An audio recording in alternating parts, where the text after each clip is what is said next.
快速变化。杨紫新剧陈晓再次出演临床医生，网友认可，携手合作。看杨紫君以往的仙侠秀作品《沉香如鲠在喉》《沉香种花》，评价太高了，评价却是两极分化，说明杨紫也需要逃离画面，焦躁不安。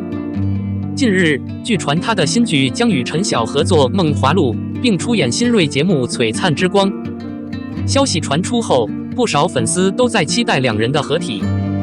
杨紫从小就有介绍，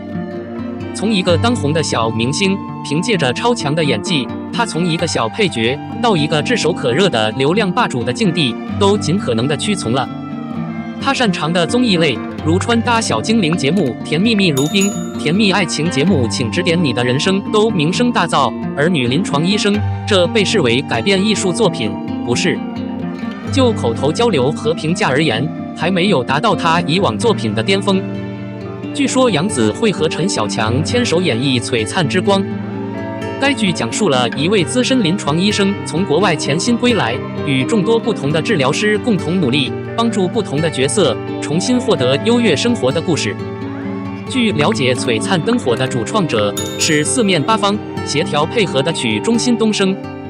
他的协调风格是敏感而有层次的，这无疑将其大地提升戏剧的性质。从剧情来看，《璀璨之光》与杨紫的变态剧作《女临床医生》基本相同，但上一个是分析师们应接不暇的集会节目，而最后一个选项则聚焦于勇敢的女人和盾。临床医生，粉丝们也对此充满期待。他们觉得杨紫的戏在女一中有比较大的影响，这一次她将再次挑战在《璀璨之光》中扮演临床医生的角色。根据网上的八卦，男主已经确定在陈晓身上。他最近在演技上迈出了非凡的一步。他从《那年花开》中的沈星，到《梦花录》中的顾千帆，再到《冰雨与烈火》中的吴镇峰。除了长得好看之外，他的团结也是有目共睹的，而且他对内容的谨慎选择也很受欢迎。如今，杨紫正在竞相拍摄新的合奏节目《长相思》，几乎每一个都在工作室的背景照片出现后受到了普遍的欢迎。不管怎样，同样有粉丝觉得，虽然《长相思》的持续性并不可怕，但帮杨紫的艺人显然普及率很低，这是一个遗憾。随后，不少粉丝认为，杨紫和陈晓联手的传闻是有根据的，因为两人都是名声大噪、演技兼备的大牌。假设两者一起工作，他们将带来许多充满活力和有趣的功能。02长相思中的一众艺人代表，本以为张晚怡足够吸引人，却被男配惊艳到了。繁星、苍兰之树、沉香如鲠三部合奏剧齐发，为今年年中神仙之争添上一抹亮色。随着这三个节目的高潮，无数喜欢合奏剧的人群也彻底陷入了剧集。尽管如此，在公共表演市场上仍有许多值得期待的服装表演，比如早早送达的鱼骨瑶瑶，目前还没有出现在人群中。肖战和任敏的主力参演让人期待。还有龚俊和迪丽热巴的《阿乐传奇》，同样是由知名 IP 改编的装扮秀。光是剧中两位艺人的出现，之前就已经让人看得心烦意乱，忍无可忍。积极的，算上超凡版中的长月辉辉，简直就是服饰到场，白鹿和罗云熙这两位老神仙和神女主动杀得发狂，演技给了大家一个安慰。此外，还有最近推出了独特版本的《长相思》。这部剧的第一部同名小说拥有庞大的粉丝群，所以我很难调整。如果你有既要满足人群，又要满足初作爱好者的愿望，那么在网络上你应该兼具颜值和演技。长相思，此前一直被搁置一旁的长相思，首先利用横幅引发了人群的兴趣。杨紫饰演的小妖一身白衣，一脸绝望地留在凤凰树下，这面旗帜现在充满了气候。而在前不久放出的单人海报中，杨紫在剧中的造型也正式曝光。由于此次杨紫一人分饰两角，一个是流落大荒的亡妻小妖，一个是经历颠簸之苦，失去身份和容貌，在清水镇落脚，无处可去，无人可依，无力自保的文小六。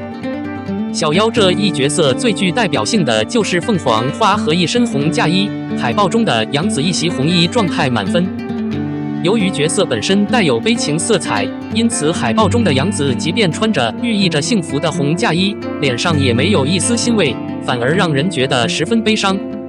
这张海报隐藏了不少信息，将她身为小妖，不得不为了4段王座斩断私情的结局展现得淋漓尽致。从这张海报中也能感受到，哪怕身为王姬，小妖也并不开心。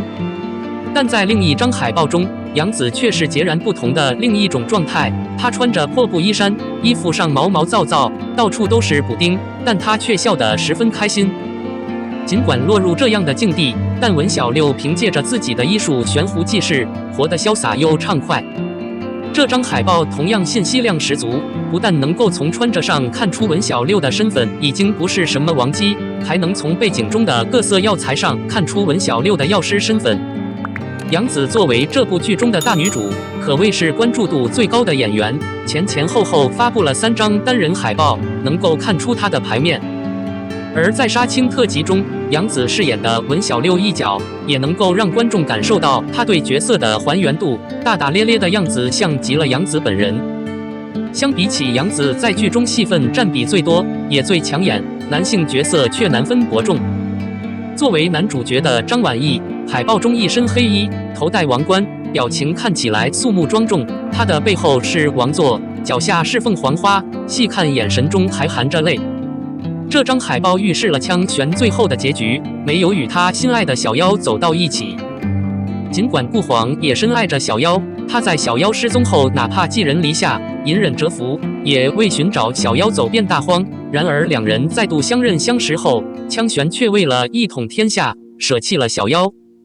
这一角色可谓是让人又爱又恨，因为其复杂的人设对演员提出了很高的要求，既要让大家感受到枪玄深情的一面，也要演绎出他身上的王者之气。通过海报来看，张晚意能够立得住这一人物。早前张晚意的古装造型备受大家认可，角色也带着几分妖媚，但在这部剧中，她收起了魅惑的一面，变得更加阳刚端正。棱角分明的五官，看什么都深情的眼神，隔着屏幕都能让人带入到角色中。但《长相思》中的男性角色个个出彩，再加上选角精准，本以为张晚意已经够帅了，却意外被男配惊艳了。剧中女主角最终的归宿是涂山璟，她曾经救下了涂山璟，并在相处的过程中渐生情愫。两人的感情同样是兜兜转转，最终小妖与涂山璟隐退。涂山璟对小妖的痴情让人无比心疼，这一角色的海报也能够体现出人物的性格设定。邓为饰演的涂山璟，在海报中身着一袭蓝色长衫，眼前的瓶子里插着凤凰花，笔下画着小妖的画像，就连画中诗都是表白诗。虽然邓卫对观众来说有些陌生，但他的形象和气质的确有温润如玉的公子即视感。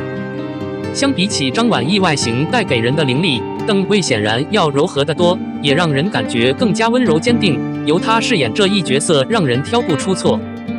且光是看颜值，就与杨紫配一脸。作为为数不多能够得到女主的男二，邓卫有望凭借着这一角色火出圈。颜值同样让人忍不住惊艳的还有谭健次，由于在这之前他出演的大都是现代剧，鲜少能够看到他的古装造型。然而这一次在剧中，谭健次饰演的香留满头白发，一袭白衣的他置身于漫天雪景中，看起来清冷又遗世独立。海报中香柳用手托着的胖娃娃，是他与小妖的定情信物，可见这部剧的确是细节控，每一处都精准的贴合原著。谭健次的白衣白发造型的确很考验颜值，但他的身形本就消瘦，脸型也十分瘦削，因此穿上这身古装，气质显得越发独特。作为剧中的男3号，谭健次出场时间不会太长，只是作为剧中的特别出演，但光凭这样的颜值就已经让人替主角捏一把汗了。如今的观众阅剧量逐渐提升，古装剧更是看了一部又一部，但像《长相思》这样如此注重服化道、选角也是个个高颜值的作品，依然难能可贵。它既给大家带来了一场视觉盛宴，又能满足原著粉的期待，成为下一部古装爆款不是问题。